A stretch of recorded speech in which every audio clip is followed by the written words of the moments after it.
Welcome back to Bunters Yard. Something quite different today. It's another edition for the Scrapyard. We've done a couple of transits already, so I thought we'd do this one today. This is a Ford 400e Cargo, I think it's called. Yeah, very shiny. So anyway, we can take it apart. It's easy to take it apart. Don't get the windows quite as dirty if we do that. And these come apart quite easily. A couple of screws. Some of them the windows are glued, but this one's not. So that was quite useful. So just pop that out, get that out of the way, and then we just need to flat the paint back just a little bit. See, saying in the scrapyard is not going to be particularly shiny anyway, so we just need to flat it back just a little bit, and also lets the gives a surface that we can key into for our paints and powders and everything. So don't go too heavy with this. This is 1200 grit, wet and dry. If you go too heavy, you'll sort of bare the metal at the edges, so you know where the panel lines are. So we don't want that. That just wouldn't look right. Well, unless you go for that sort of look, I guess. We're just going to flat it back just ever so slightly. It's really just to get a key, so that we can, so that our paints have got something to stick to when we start to use them in a sec. Now, you don't have to use wet and dry. You could use even just one of the fiberglass pens would do the same job, or the Tamiya sponges if you've got those, they work as well.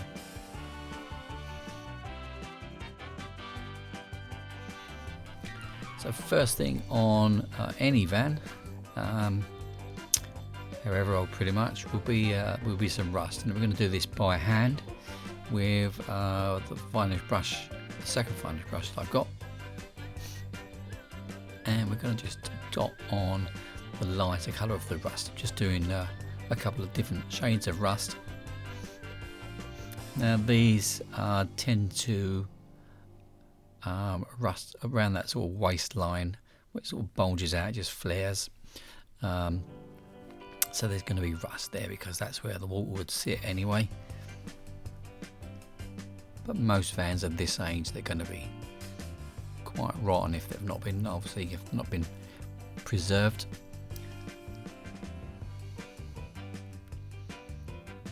So we're just going to go around the van in the places that we think the rust would form, bottoms of doors, bottoms of all the panels basically, corners, anything where water would sit or ingress. And some we're just going to do dots, and then others just runs. It's really tiny amount of paint. So we're going to carry on with that.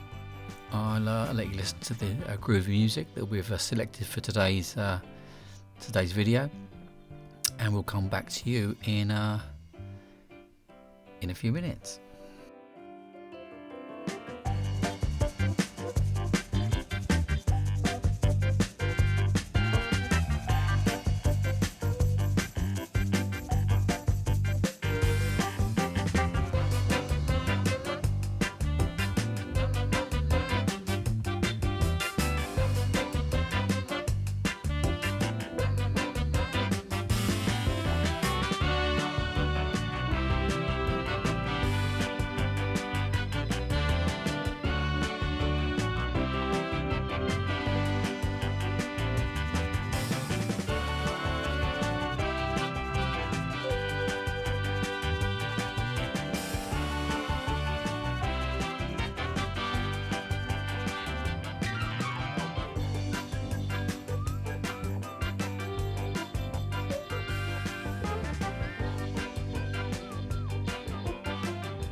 Okay, so now we've done the first layer of rust. We just need a second colour.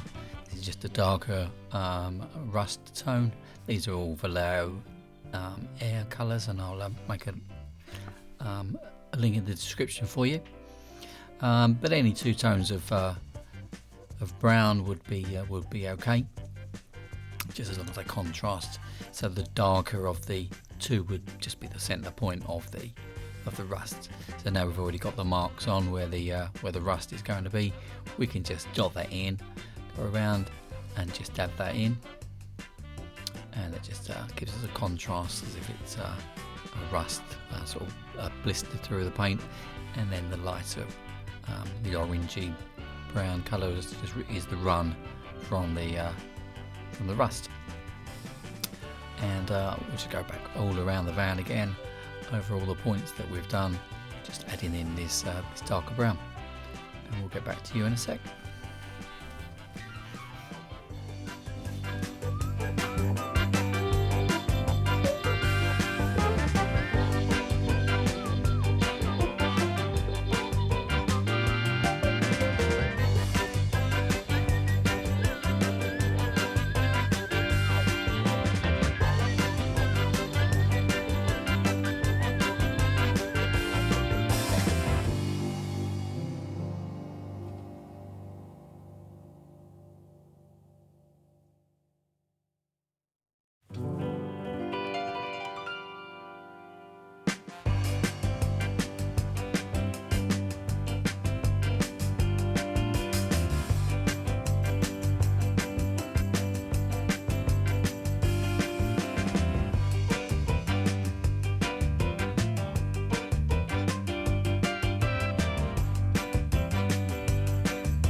So while we've got the rust colours in the palette, we're just going to dab in the wheels, cover the wheel trims, the wheel caps, and the rims, and we just used various mixes of the brown and the rust there, and also we'll make a little wash up for the interior as well, just to make that a bit dirtier than it already is. It's not going to look isn't going to be too obvious through the window anyway, because it's quite sort of dark in there. The windows are not particularly big, so we're just going to put a bit of colour. Now, a sort of standard fitment on a van of this age would be a colour replacement panels. So we're going to replace the driver's door, and we're going to make this in I think this is army green or something. This will need a couple of coats because we've not done any primer or anything. We're just going straight onto the original colour. But this just takes a few minutes to dry, and we can go straight over it with the second coat, and that should cover that, I think.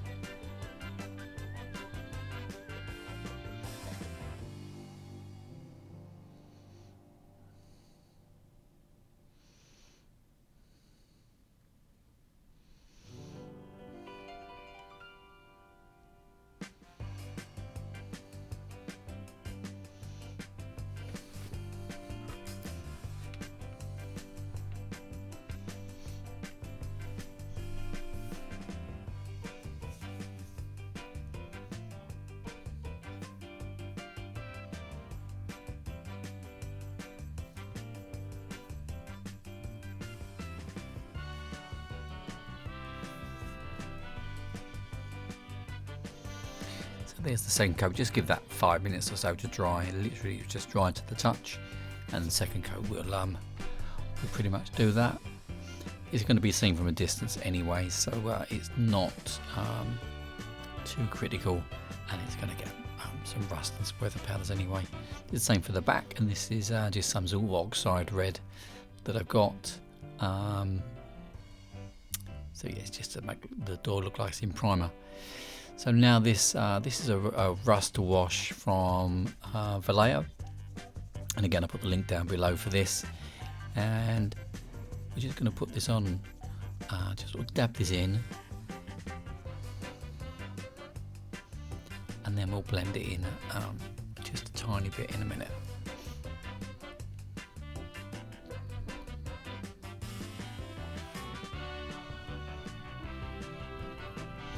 It just adds the effect of the rust running down the paintwork and discolouring it.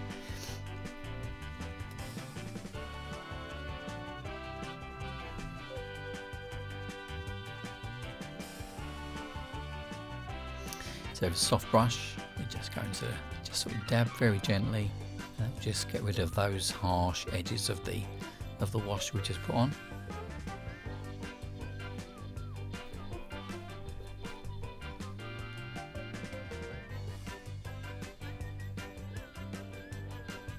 And just along that waistline as well, just to add just a bit of a shade in there of rust, because it will wash down from the roof and from the sides and end on that waistline. Same on the roof, and we're going to do all the panels. I won't show you them all now, but we're going to do the same all the way around.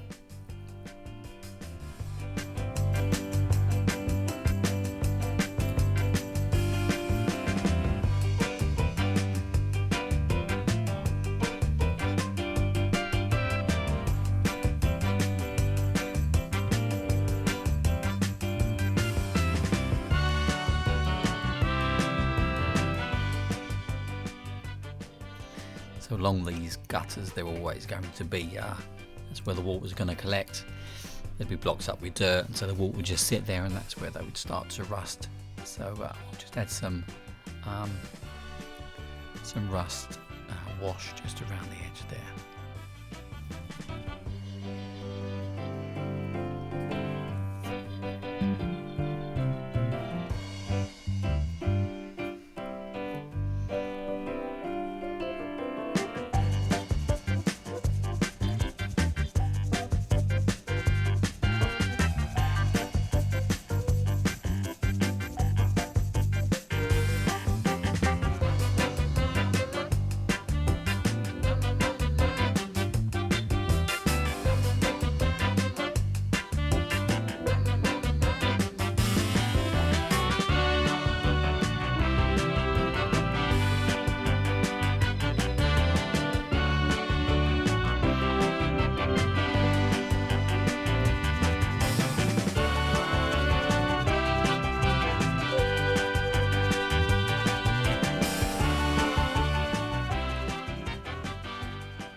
Okay, so now just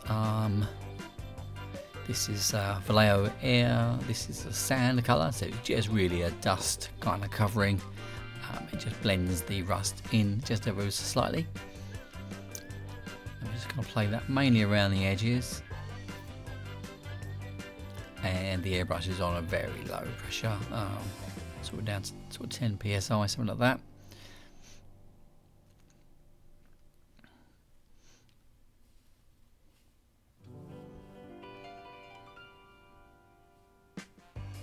This just gives a fade to that newly painted door, sort of blends it in a little bit more. So along the roof line, and just a couple of streaks down as well.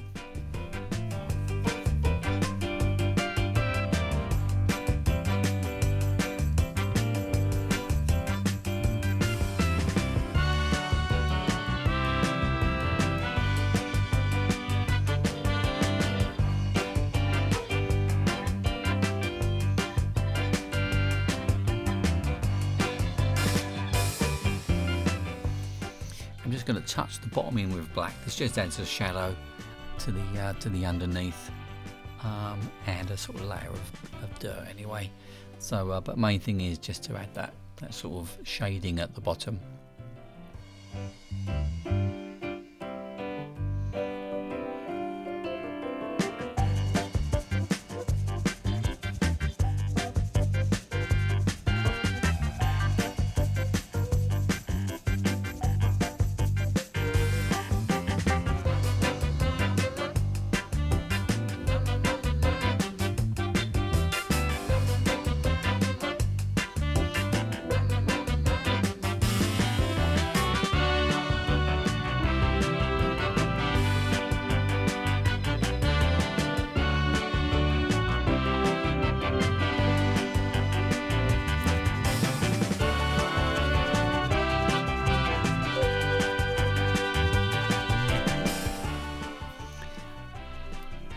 Just a small amount across the roof there, just to add some more dirt to the roof. I'm going to reassemble this now.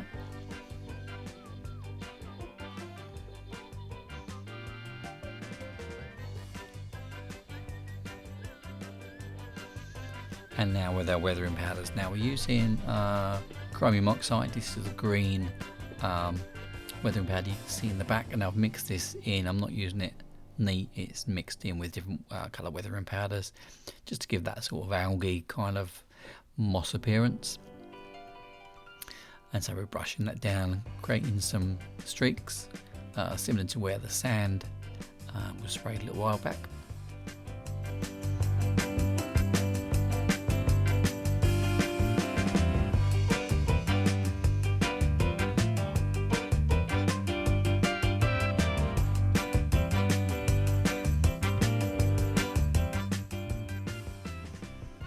So the roof's going to be pretty heavy in this. You could, there are some vans the roof would be completely green, where it never gets washed because they're quite awkward to get to. So they would normally get ignored more than the rest of the van would anyway.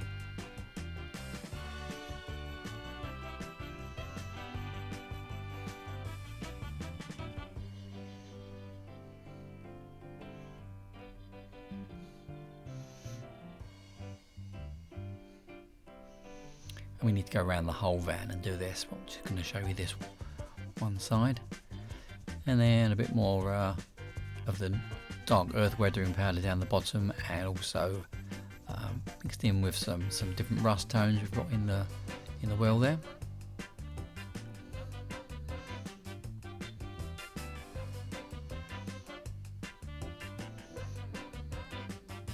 And just to add a bit of texture to the wheels, we are using this is vallejo dirt, just using it neat from the on the brush, and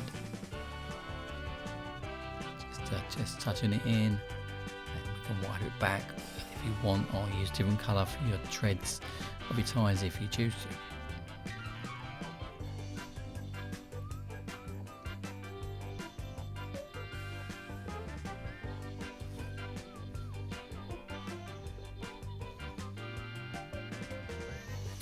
The last bit, it would be just seal it all in, and we're using vallejo polyurethane matte varnish just to give that completely unloved appearance, and that's it, we're done. So don't forget this this model is only 1.5 inches in length, so it's going to be seen from a distance. So I hope you enjoyed this, and we'll see you next time on Bunters Yard.